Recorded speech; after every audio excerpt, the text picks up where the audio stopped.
M. Macron dit au grand débat qu'il ne faut pas parler de répression, qu'il ne faut pas parler de violence policière, parce que nous sommes dans un état de droit et que ces mots-là ne peuvent pas être utilisés dans un état de droit, là on voit, là tout simplement, vous avez dit mot pour mot la stratégie du gouvernement, c'est-à-dire d'être dans le déni, de nier la réalité.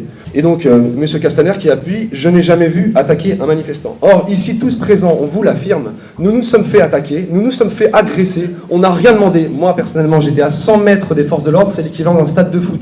J'ai reçu une Glaive 4 sur le pied, du jour au lendemain, ma vie a basculé. Et tout le monde, on raconte tous la même chose. On s'est fait attaquer, voilà. Nous, on n'était pas des menaces, on n'attaquait pas les forces de l'ordre, et nos vies ont été détruites. J'ai été victime à l'acte 13 d'un tir de Glaive 4 dans la main. Donc évidemment, ma main a été déchiquetée, littéralement comme un steak. Ça a été l'horreur pour moi sur le coup. Ma vie a basculé, c'était un enfer. La nuit, c'est des insomnies, c'est des cauchemars. C'est l'horreur au quotidien pour essayer de démerder comme on peut avec une main. Psychologiquement, c'est pas facile du tout. Vraiment pas facile. Ce week-end, on a mis en place une réunion entre blessés sur Paris. Pour tous se retrouver un peu pour parler et tout, ça fait du bien. Ça fait beaucoup de bien même. Et du coup aujourd'hui c'était la conférence de presse avec les médias, les grands médias, pour montrer un peu ce qu'on subit tous les jours en fait. Ce qu'on subit tous les jours parce que personne ne le sait en fait. Moi je me souviens de ma blessure, le soir aux médias c'était le Fouquet. Aucun blessé, aucun rien du tout, donc voilà. Castaner, quand on voit qu'il est venu à l'Arc de Triomphe pour remercier les forces de l'ordre, comment qu'ils utilisent les armes, déjà ça c'est dégueulasse. Qu'il arrête son petit jeu là, déjà dire qu'il n'y a pas beaucoup de blessés, tout ça. À l'Assemblée nationale, déjà qu'il a l'air de rigoler, à se foutre de la gueule du monde quand on parle des blessés. Surtout quand on a parlé de moi à l'Assemblée nationale, c'est dégueulasse, qui dégage en parlant poliment. Le combat, c'est de faire arrêter tout simplement les violences policières et les armes. Moi, je qualifie ça d'armes de guerre, hein, même si eux, ils disent pas pareil. Moi, pour moi, c'est des armes de guerre. Il faut faire arrêter ça, quoi. Au pays des droits de l'homme, c'est pas normal. Effectivement, on a passé le week-end ensemble. Ça a été beaucoup de belles rencontres, notamment de personnes avec qui on avait parlé que sur Internet et qui ont des vécus qui font écho à ce qui nous est arrivé. Tant qu'ils continueront à nier effectivement ces violences policières, tant que ces violences policières continueront à être exactées, on sera encore là et on continuera à marcher, à monter des actions et à sensibiliser les gens là-dessus. On rencontre des gens qui vivent ce que nous on a vécu, qui vivent le traumatisme qu'on a vécu, qui vivent la nouvelle vie qu'on doit vivre en tant qu'handicapés, qui vivent les mêmes galères que nous, et c'était important de se rencontrer parce qu'on se parle tous sur les réseaux sociaux mais on ne s'était pas vus et ça nous a fait énormément de bien en fait. Ça a été super cool, ça a été super joyeux, ça nous a permis de lâcher un peu la pression sur tout ça. Nous on se voit pas comme les pauvres petits blessés, voilà.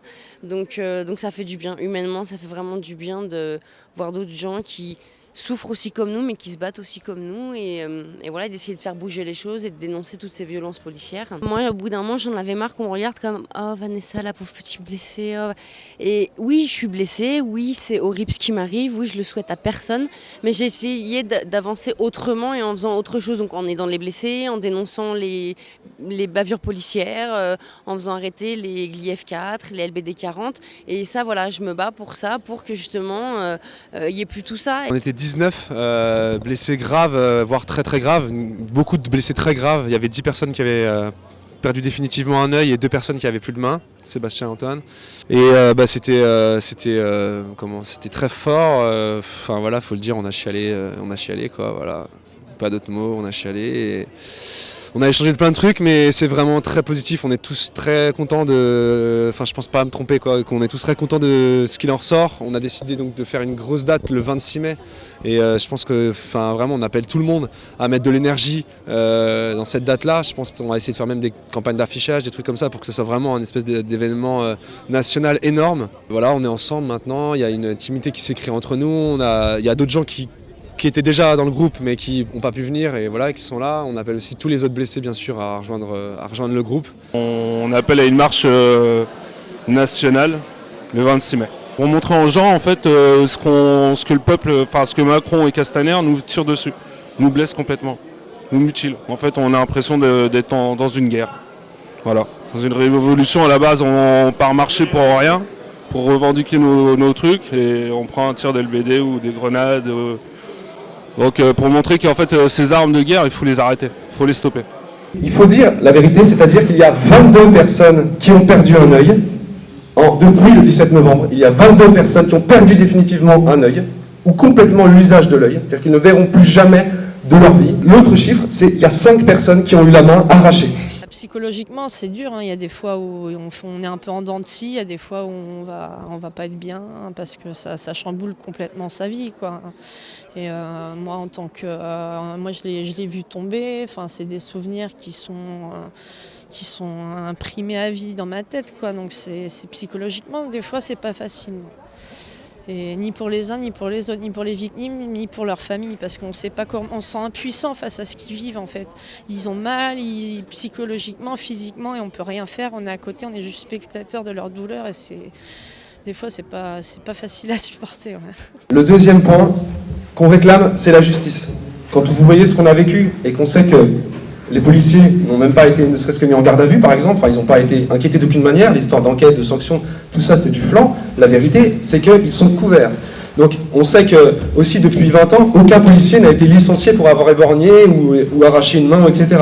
Donc quand on dit qu'il n'y a pas de justice à deux vitesses, alors qu'on peut prendre de la prison ferme pour des dégradations matérielles, bien sûr qu'il y a une justice à deux vitesses. On vit aujourd'hui dans un pays qui s'appelle la France, avec des valeurs républicaines, de liberté, d'égalité et de fraternité, des droits de manifester, des droits d'ouvrir notre gueule, aussi soit forte qu'elle soit.